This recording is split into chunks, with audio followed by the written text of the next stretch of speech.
Assalamualaikum warahmatullahi wabarakatuh. Bismillahirrahmanirrahim. Alhamdulillahi rabbil alamin. Wassalatu wassalamu ala ashrafil anbiya'i wal mursalin. Sayyidina Muhammadin wa ala alihi wa ashabihi wa man tabi'ahu ila yaumiddin. Amma ba'du. Para pendengar yang saya muliakan, seperti biasa, alhamdulillah, pada malam hari ini kita bisa bersua kembali dalam acara kita, dalam kajian rutin kita, kajian fikih, kajian kitab takrib yang dikarang oleh Imam Abi Suja. Alhamdulillah, pada kesempatan kita yang lalu telah kita baca dan telah kita terangkan mengenai masalah siwak. Dalam kajian kita kali ini kita akan memasuki pembahasan yang sangat penting yang kita lakukan setiap hari, yang mana sholat kita tidak akan sah jika kita tidak mengerti dan memahami masalah yang akan kita bahas pada malam hari ini. Masalah yang akan kita bahas pada malam hari ini yaitu mengenai masalah wudu. Tentunya sebagai orang Islam, setiap orang Islam harus memahami dengan benar cara-cara dia berwudu. Dia harus bisa mengetahui bagaimana wudu yang sah, bagaimana wudu yang telah diajarkan oleh Rasulullah SAW, sehingga kalau wudunya sah, maka insya Allah sholatnya juga akan sah, karena kuncinya sholat adalah wudu. Kalau wudunya benar, maka dan dia mengerti cara-cara sholat, maka insya Allah sholatnya akan benar juga. Para pendengar yang saya muliakan, yang akan kita bahas pada malam hari ini yaitu pertama kita akan membahas mengenai fardu wudu. Bismillahirrahmanirrahim. Qala al-musannifu al-imam Ahmad bin Husain al-Asfihani asy-Syafi'i rahimallahu ta'ala wa nafa'ana bi ulumihi fid dharain amin fi kitabihi at-takrib ila qawlihi faslun wa faraidul wudu'i sittatun an-niyyatu 'inda ghuslil wajhi wa ghuslul yadaini ma'al mirfaqaini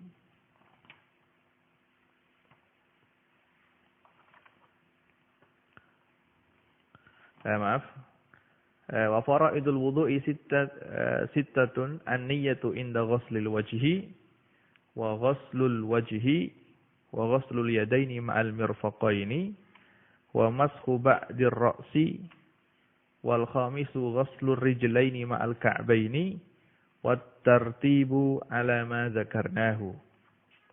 Yang artinya fardunya wudu itu ada 6. An-niyatu inda ghuslil wajhi, yang pertama yaitu niat ketika membasuh wajah. Wa ghuslul wajhi, yang kedua yaitu membasuh muka. Wa ghuslul yadaini ma'al mirfaqaini, yang ketiga yaitu membasuh dua tangan sampai atau berserta dua siku. Wa mashu ba'dir ra'si, kemudian yang keempat adalah mengusap sebagian kepala. Yang kelima ghuslur rijlaini ma'al ka'baini, membasuh dua kaki beserta kedua mata kaki. Wat tartibu ala ma dzakarna, yang keenam yaitu tertib sebagaimana yang telah kita sebutkan.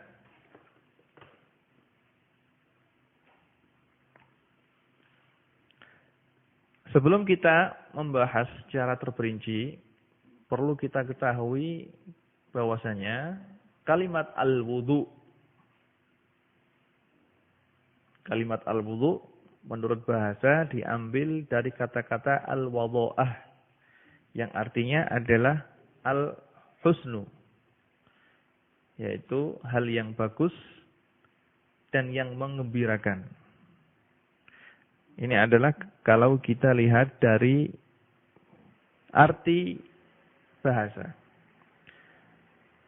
Kalau kita lihat dari segi istilah yang disebutkan oleh para ahli fikih, wudu adalah isti'malul ma'i fi a'dha'in makhsusatin ma'aniyah, yaitu memakai air pada bagian-bagian tubuh tertentu disertai dengan niat. Ini adalah arti daripada wudu menurut istilah ulama fikih. Fardunya wudu, sebagaimana yang saya sebutkan tadi, ada 6. Yang pertama adalah niat. Yang kedua adalah membasuh wajah. Yang ketiga adalah membasuh 2 tangan beserta kedua siku. Yang keempat adalah mengusap sebagian kepala. Yang kelima adalah membasuh 2 kaki beserta 2 mata kaki. Yang keenam adalah tertib sebagaimana yang telah kita sebutkan tadi. Dan wudu ini adalah hukumnya wajib bagi orang yang ingin melakukan sholat atau melakukan ibadah yang tidak sah kecuali dengan berwudu terlebih dahulu. Allah Subhanahu wa taala telah berfirman dalam surat Al-Maidah ayat 6 yang bunyinya, Ya ayyuhalladzina amanu idza qumtum ilas sholati faghsilu wujuhakum wa aydiyakum ilal marafiqi wamsahu bi ru'usikum wa arjulakum ilal ka'bain. Yang artinya, wahai orang-orang yang beriman, jika kamu hendak melakukan sholat, faghsilu wujuhakum, maka basuhlah muka-muka kamu, wa aydiyakum, dan tangan-tangan kamu, ilal marafiqi, beserta kedua siku kamu, wamsahu bi ru'usikum, dan usaplah kepala kamu, wa arjulakum, dan basuhlah kaki kamu, ilal ka'bain, beserta kedua mata kaki. Dari ayat ini Allah Subhanahu wa taala telah menyebutkan rukun-rukun wudu secara tertib. Yang pertama yaitu Allah Subhanahu wa taala berfirman, jika kamu ingin sholat maka basuhlah wajah kamu. Kemudian tangan kamu beserta dengan kedua siku. Kemudian usaplah kepala kamu. Kemudian basuhlah kedua kaki kamu. Allah Subhanahu wa taala dalam ayat ini menyuruh kita, jika kita ingin melakukan sholat, untuk melakukan wudu terlebih dahulu. Fardu yang pertama dari kefarduan wudu adalah niat. Karena wudu adalah satu bentuk peribadatan, yaitu bentuk ibadah, maka disyaratkan untuk sahnya suatu ibadah harus ada niat. Karena Rasulullah SAW telah bersabda, sebagaimana yang diriwayatkan oleh Imam Bukhari dan Imam Muslim, Innamal a'malu binniyat wa innama likulli imri'in ma nawa. Yang artinya, sesungguhnya sahnya setiap pekerjaan itu hanya dengan niat. Wa innama likulli imri'in ma nawa. Dan setiap orang akan mendapatkan sesuatu yang telah dia niati. Jadi, segala bentuk ibadah yang kita lakukan haruslah disertai dengan niat terlebih dahulu. Ini adalah madhabnya Imam Syafi'i. Segala bentuk peribadatan, kalau tidak disertai dengan niat, maka ibadah itu tidak sah. Karena wudu ini adalah suatu bentuk ibadah, begitu juga mandi, wudu, tayamum, termasuk dalam kategori ibadah, maka disyaratkan untuk sahnya wudu harus ada niat terlebih dahulu. Dan niat, apa sih niat itu? Niat sebagaimana disebutkan oleh para ahli fikih, menurut bahasa adalah mempunyai arti al-qasdu, bersengaja. Jadi an-niyat artinya adalah al-qasdu, sengaja. Adapun menurut istilah ulama ahli fikih, niat adalah qasdu syai'i makrunan bi fi'lihi. Niat mengerjakan sesuatu disertai dengan melakukan sesuatu tersebut. Ini adalah niat. Jadi niat itu bareng dengan apa yang diniati. Kalau misalnya ada orang melakukan, saya ingin melakukan umroh misalnya, tapi diucapkan sekarang, umrohnya nanti 1 bulan yang lagi, maka ini bukan dikatakan niat, dikatakan al-azmu. Dikatakan al-azmu. Adapun tempatnya niat adalah di dalam hati. Niat tempatnya di dalam hati dan disunnahkan untuk mengucapkan niat.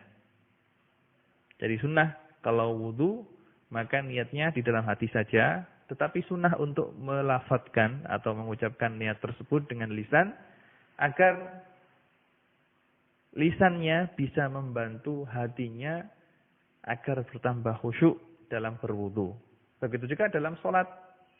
Niat dalam hati beserta dengan takbir agar takbir ini membantu bertambah khusyuk di dalam sholatnya. Adapun disunnahkannya untuk melafadzkan niat ini adalah karena Rasulullah Shallallahu Alaihi Wasallam ketika haji wada, beliau ketika ingin melakukan ihram, ingin memulai ibadah haji, Rasulullah Shallallahu Alaihi Wasallam melafadzkan niat. Beliau bersabda, Allahumma labbaik Allahumma bihajjin. Rasulullah Shallallahu Alaihi Wasallam ketika ihram mau mengerjakan haji wada, beliau melafadzkan niatnya dan mengatakan Allahumma labbaik Allahumma bihajjin. Ulama Syafi'iyah mengatakan bahwasanya disunatkan untuk melafadzkan niat. Yang dilakukan oleh Rasulullah Shallallahu Alaihi Wasallam adalah dalam ibadah haji, tetapi ulama Syafi'iyah mengatakan segala bentuk ibadah selain ibadah haji dikiaskan kepada ibadah haji. Maka jangan sampai terpengaruh dengan omongan orang yang mengatakan bahwasanya mengucapkan niat itu hukumnya adalah bid'ah. Bukan, itu ada dalilnya. Dalilnya adalah apa yang telah dilakukan oleh Rasulullah Sallallahu Alaihi Wasallam. Adapun waktu niat adalah sebagaimana disebutkan oleh Imam Abi Suja di sini, inda ghuslil wajhi. Karena pertama kali perbuatan yang dilakukan oleh orang yang melakukan wudu adalah membasuh muka, maka niat ini harus dibarengkan dengan membasuh muka. Begitu juga karena yang pertama kali dilakukan oleh orang yang sholat itu adalah takbir, maka niatnya orang sholat harus bersamaan dengan takbir. Karena apa? Seperti yang saya jelaskan tadi, niat adalah qasdu syai'i muqtarinan bi fi'lihi. Sengaja melakukan sesuatu, niat melakukan sesuatu yang dibarengkan dengan mengerjakannya. Jadi, waktunya niat adalah ketika pertama kali membasuh wajah. Adapun caranya niat, cara niat adalah dengan mengucapkan nawaitu fardhul wudu atau nawaitu raf'al hadas atau nawaitul wudu'a li raf'il hadasil asghar. Kalau memang tidak bisa mengucapkannya dengan bahasa Arab, yang diucapkan dengan bahasa Indonesia tidak apa-apa. Dengan mengucapkan saya niat wudu untuk sholat. Atau saya niat untuk melakukan wudu, sudah cukup. Sudah cukup. Kalau memang tidak bisa mengucapkan dengan bahasa Arab, boleh niat itu diucapkan dengan bahasa Indonesia, tidak apa-apa. Kemudian fardu yang kedua, jadi fardu yang pertama adalah niat. Fardu yang kedua adalah membasuh semua wajah. Membasuh semua wajah ini adalah fardu, wajib untuk dilakukan bagi orang yang wudu. Dalilnya adalah firman Allah yang telah saya sebutkan tadi. Faghsilu wujuhakum. Basuhlah wajah kamu. Jadi wajib untuk membasuh wajah. Sekarang yang menjadi pertanyaan, yang wajib dibasuh itu bagian yang mana? Nah, wajah ini mempunyai batasan, sebagaimana disebutkan oleh para ahli fikih. Wajah ini batasnya adalah mulai dari tempat tumbuhnya rambut sampai dagu. Ini adalah panjangnya. Lebarnya adalah mulai dari daun telinga sampai ke daun telinga yang satunya. Jadi itu adalah batasan daripada wajah ini. Mulai tempat tumbuhnya rambut di atas kepala ini sampai dagu. Kemudian antara kedua telinga ini adalah batas daripada wajah. Dan diwajibkan, diharuskan untuk membasuh semua bulu yang ada di wajah. Jadi segala bagian yang ada di wajah harus terkena air. Baik itu bulunya mata, alis misalnya, atau kumis, semuanya harus kena air. Cuma kalau orang tersebut mempunyai jenggot yang lebat, yang tebal, maka dia wajib untuk mengusap luar jenggot itu saja. Itu kalau memang jenggotnya lebat. Begitu juga kalau punya cambang lebat. Mulai dari telinganya sampai dagunya penuh dengan cambang dan punya jenggot yang lebat. Maka yang wajib dibasuh adalah bagian luar jenggot itu saja. Tapi kalau jenggotnya itu jarang, maka harus membasuh jenggot tersebut luar dan dalam. Seperti juga wajib membasuh bulu mata luar dalam, juga alis mata luar dalam harus dibasuh. Begitu juga rambut atau bulu yang tumbuh di pipi, semuanya harus kena air. Luar dalam harus kena air. Kecuali tadi jenggot dan cambang yang lebat. Dan ukuran lebat itu bagaimana? Jenggot yang lebat adalah kalau memang kulit dasaran jenggot tersebut tidak terlihat ketika ada orang yang tidak terlihat oleh orang yang ngomong dengan dia. Karena saking lebatnya jenggotnya, sehingga orang yang ngomong dengan dia, bercakap-cakap dengan dia, tidak bisa melihat kulit jenggot tersebut. Kalau memang begitu, maka jenggot tersebut dikatakan jenggot yang lebat, yang tebal. Kemudian, rukun yang ketiga adalah membasuh kedua tangan berserta kedua siku. Wa aydiyakum ilal marafiq, dan basuhlah kedua tangan beserta kedua siku. Maka firman Allah Subhanahu wa taala ilal marafiq, kata-kata ila di sini sebagaimana yang disebutkan oleh para ahli fikih mempunyai arti ma'a, beserta. Dalilnya adalah hadis yang diriwayatkan oleh Imam Muslim dari sahabat Abu Hurairah radhiyallahu anhu, annahu tawaddo'a fa ghassala wajhahu fa asbagha al-wudu'a, thumma ghassala yadahu al-yumna hatta ashra'a fil adudi, thumma yadahu al-yusra hatta ashra'a fil adudi, thumma masaha ra'sahu, thumma ghassala rijlahu al-yumna hatta ashra'a fis saqi, thumma ghassala rijlahu al-yusra hatta ashra'a fis saqi, thumma qala hakadha ra'aitu Rasulullah sallallahu alaihi wasallam yatawadda. Diriwayatkan dari sahabat Abu Hurairah radhiyallahu anhu bahwasanya beliau suatu ketika melakukan wudu. Kemudian beliau memulai wudu tersebut dengan membasuh muka. Beliau menyempurnakan wudu tersebut. Kemudian beliau membasuh tangan beliau yang kanan sampai beliau membasuh lengan. Kemudian membasuh tangan beliau yang kiri sampai membasuh lengannya juga. Kemudian beliau mengusap kepala beliau. Kemudian setelah itu beliau membasuh kaki kanan beliau sampai beliau membasuh betis.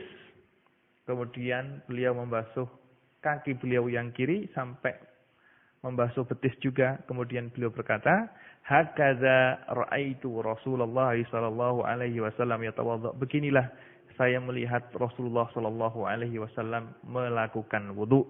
Jadi wudu yang telah dipraktekkan oleh Abu Hurairah, yang telah diajarkan oleh Abu Hurairah kepada murid-muridnya adalah wudu yang dia lihat dari Rasulullah Shallallahu Alaihi Wasallam, yaitu beliau menyempurnakan membasuh muka secara sempurna, kemudian beliau membasuh tangan kanan terlebih dahulu sampai membasuh lengan, kemudian tangan kiri sampai lengan, kemudian mengusap kepala. Kemudian beliau membasuh kaki kanan beliau sampai beliau membasuh betis.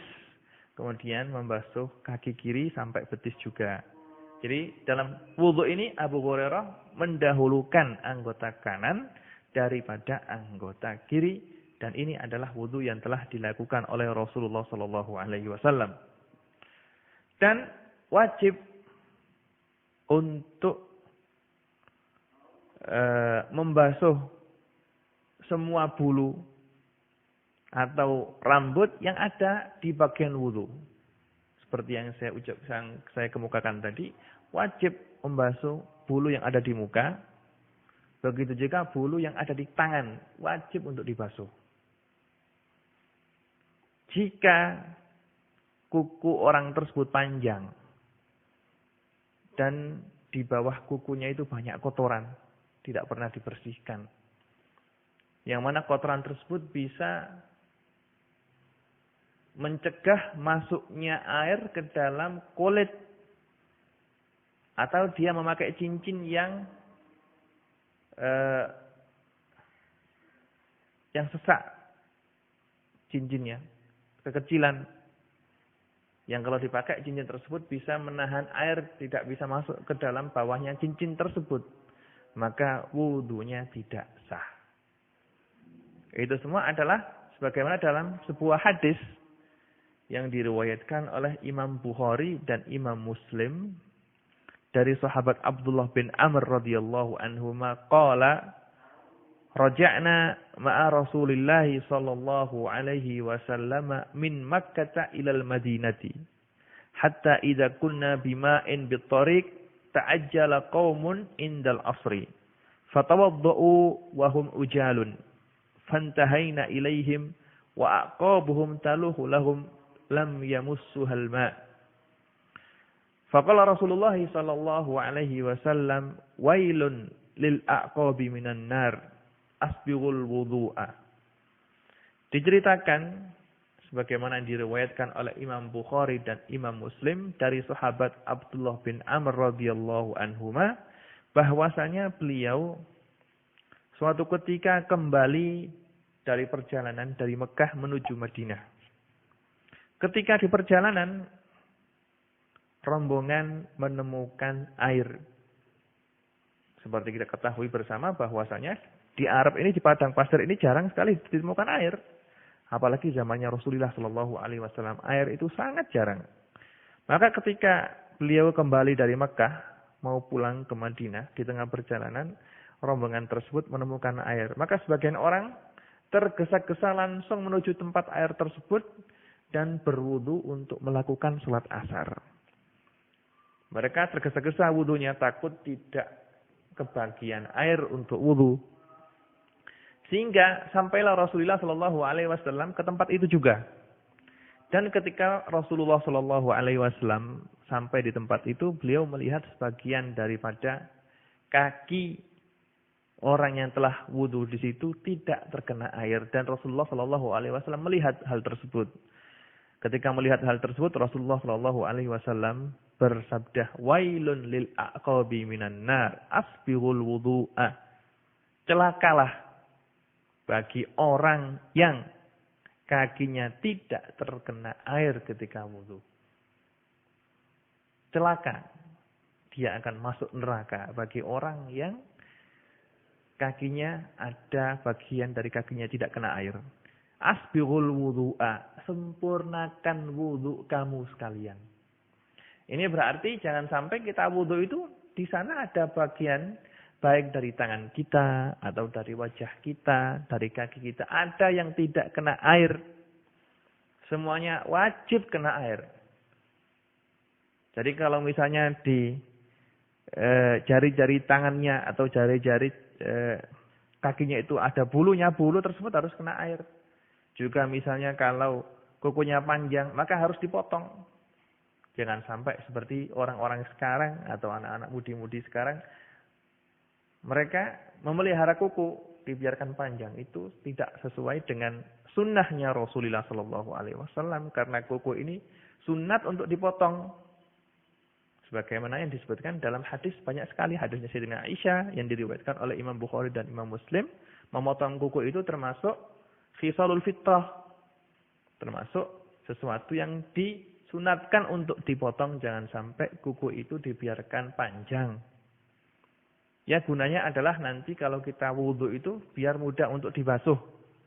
Biar air itu bisa masuk ke dalam atau bisa mengenai semua kulit bagian wudhu. Adapun kalau orang yang memang kerjanya itu selalu bergelut dengan tanah atau bergelut dengan semen misalnya, seperti tukang batu atau petani, bapak petani yang selalu bekerja di sawah misalnya, yang mana setiap harinya bergumul dengan tanah liat, atau setiap harinya orang itu kerjanya menjadi tukang batu atau tukang bangunan misalnya, dan dia adalah orang yang selalu membuat adonan untuk bangunan itu, maka kalau sulit untuk dihilangkan bekas-bekas semen yang melekat di tangannya, di pojok tangannya itu, maka di sana ada pendapat yang mengatakan ma'fu. Dan ini adalah pendapatnya Imam Ghazali dan juga pendapatnya Imam Az-Zarkashi. Tapi sebagai orang yang berhati-hati, ya hendaklah kalau ketika kita kerja itu pakai selontongan tangan, biar semennya itu tidak nyangkut dan tidak mengenai tangan kita, sehingga tangan kita tetap bersih. Nanti kalau ketika ingin wudhu misalnya, atau ingin melakukan mandi besar, itu airnya bisa nyampe kepada kulit bagian wudhu kita, sehingga kita tidak berdosa. Bagaimanapun juga perkara agama ini harus lebih kita utamakan daripada yang lainnya. Tapi ala kulli halin, kalau memang sudah terlanjur dan tangannya sudah penuh dengan semen dan sulit untuk dihilangkan, di sana ada pendapat yang mengatakan dima'fu, yaitu Imam Ghazali, dan pendapat ini dikuatkan oleh Imam Az-Zarkashi.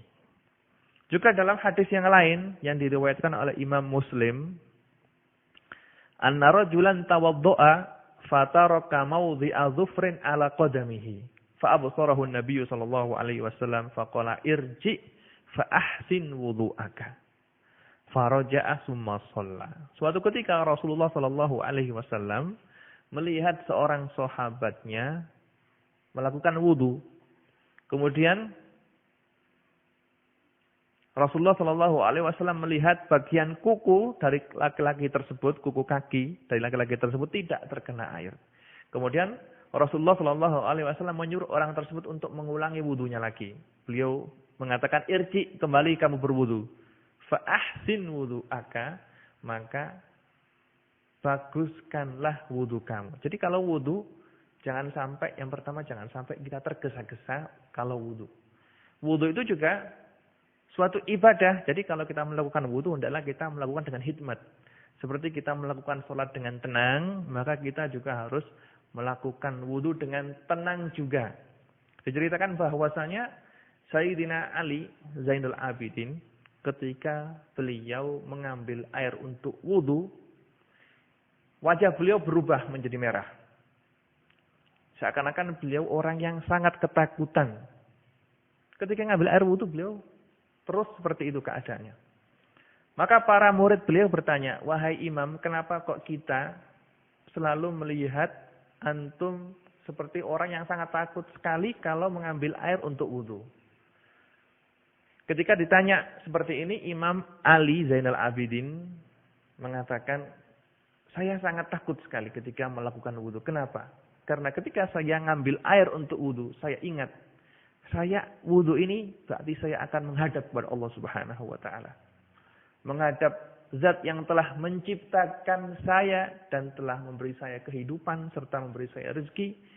Maka dari itu kalau saya mengambil air untuk wudu, langsung datang khusyuk sehingga saya benar-benar sangat hikmat dalam berwudu. Maka sebagai orang yang taat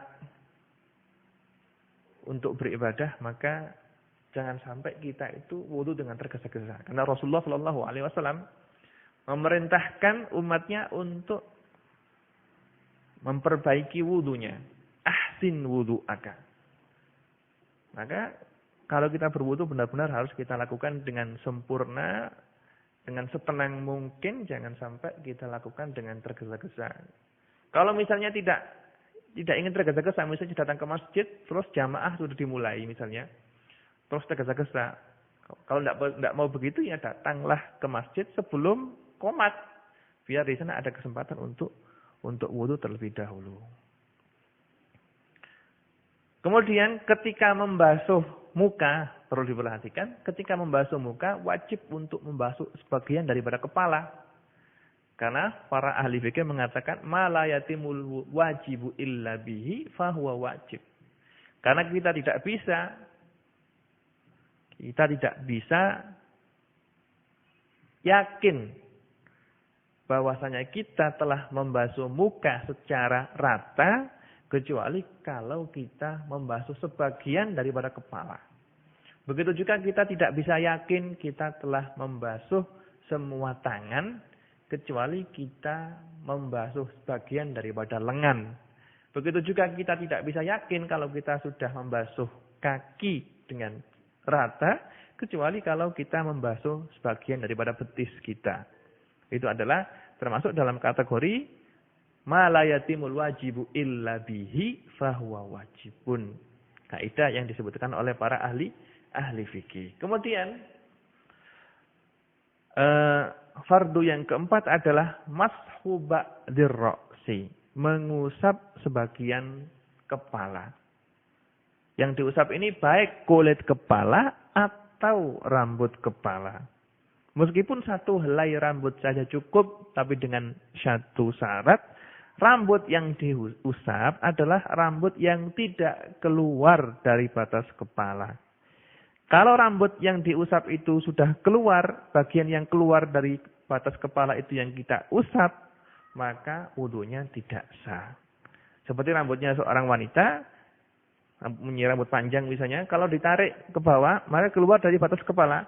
Rambut yang keluar dari batas kepala tidak boleh kita basuh sebagai basuhan wudu.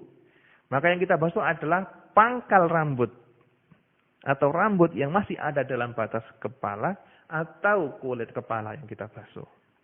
Allah Subhanahu wa taala telah berfirman, "Wamsahu biru'usikum," dan usaplah kepala kamu.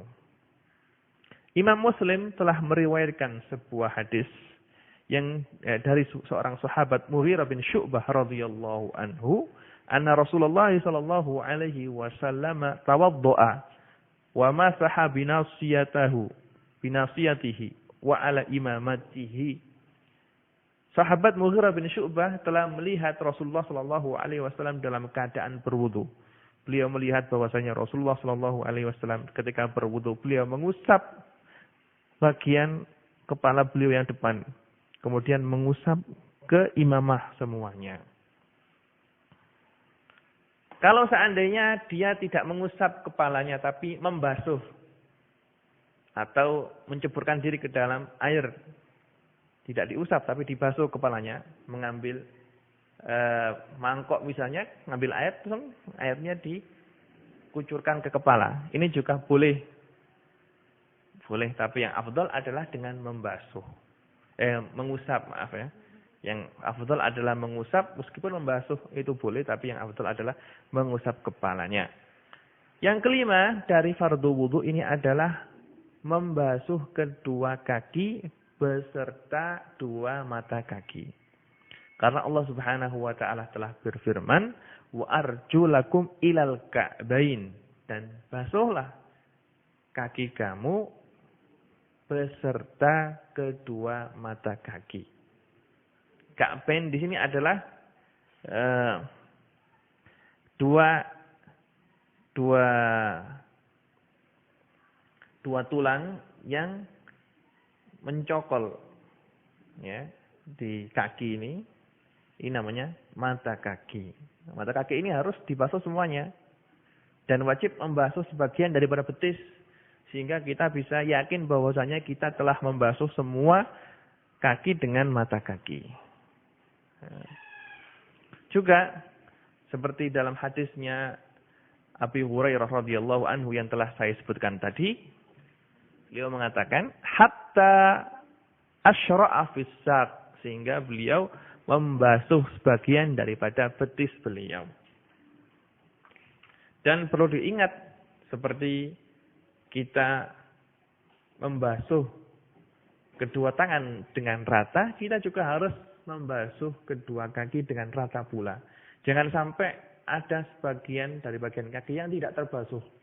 Apalagi bagi orang yang biasanya kerja di sawah, kakinya itu pecah-pecah. Maka haruslah dia kalau berwudu harus lebih hati-hati, jangan sembrono dan jangan tergesa-gesa. Karena kalau memang kakinya itu pecah-pecah, seperti kebanyakan kakinya orang desa yang biasanya kerjanya di sawah dan di kebun, maka wudunya harus lebih hati-hati. Agar dia bisa memastikan bahwasanya air telah masuk ke dalam kaki, ke dalam lubang kaki atau ke dalam pecah-pecahan tadi. Kemudian fardu yang keenam adalah tertib. Jadi wudu secara tertib yang pertama kali dilakukan adalah membasuh muka dengan disertai niat, kemudian membasuh tangan, kemudian mengusap kepala, kemudian membasuh kedua kaki beserta mata kaki. Karena Allah Subhanahu wa taala dalam ayat yang mewajibkan kita untuk berwudu tadi menyebutkan cara wudu dengan cara tertib. Allah Subhanahu wa taala berfirman, "Ya ayyuhalladzina amanu idza qumtum ilas sholati faghsilu wujuhakum wa aydiyakum ilal marafiqi wamsahu bi ru'usikum wa arjulakum ilal ka'bain." Wahai orang-orang yang beriman, jika kamu ingin melakukan salat, faghsilu wujuhakum, maka basuhlah wajah kamu. Wa aydiyakum ilal marafiqi, dan basuhlah tangan kamu beserta siku kamu.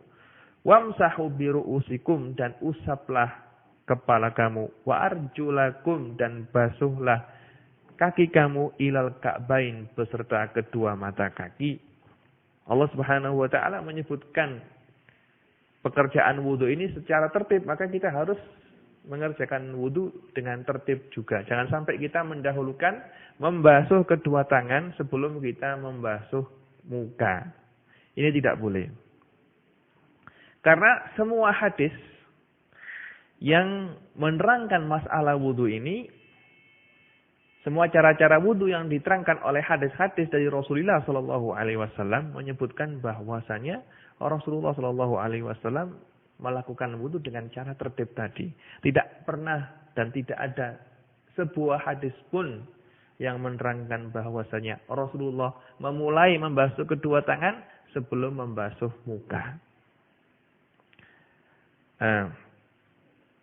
Ini adalah wajib. Jadi wudu dengan tertib itu adalah wajib, dan wudu dengan tertib ini adalah yang telah dilakukan oleh Rasulullah SAW dan yang telah diajarkan kepada para sahabatnya. Juga para sahabat mengajarkan hal tersebut kepada tabi'in dan tabi'in kepada tabi'ut tabi'in sampai nyampe kepada kita semua cara wudu yang dilakukan oleh Rasulullah SAW. Kiranya cukup sekian kajian yang bisa kita kaji pada malam hari ini, yaitu mengenai fardu-fardunya wudu. InsyaAllah dalam kajian kita yang akan datang, kita akan membahas mengenai sunnah-sunnah wudu. Mudah-mudahan apa yang telah kita kaji bisa kita terapkan dan bisa kita amalkan. Karena ilmu yang tidak diamalkan tidak ada gunanya seperti pohon yang tidak berbuah. Jadi kalau ada santri yang capek-capek belajar, kemudian tidak mau mengamalkan ilmunya, maka ya jangan belajar, lebih baik jangan belajar. Kerja saja biar dapat uang. Karena apa? Karena mencari ilmu adalah pekerjaan yang sangat mulia. Sangat mulia. Orang yang berilmu atau orang alim itu derajatnya lebih tinggi daripada orang yang ahli ibadah. Maka kalau kita mendapatkan ilmu, maka ilmu tersebut langsung kita terapkan dan langsung kita praktekkan dalam kehidupan kita, sehingga Allah Subhanahu wa taala memberikan berkah dan akan memberikan kita ilmu terhadap sesuatu yang belum kita ketahui. Man amila bima ya'lam, 'allamahullahu ma lam ya'lam. Yang artinya barang siapa yang mengamalkan sesuatu yang telah dia pelajari, maka Allah Subhanahu wa taala akan memberikan ilmu kepada dia sesuatu yang tidak pernah dia tahu.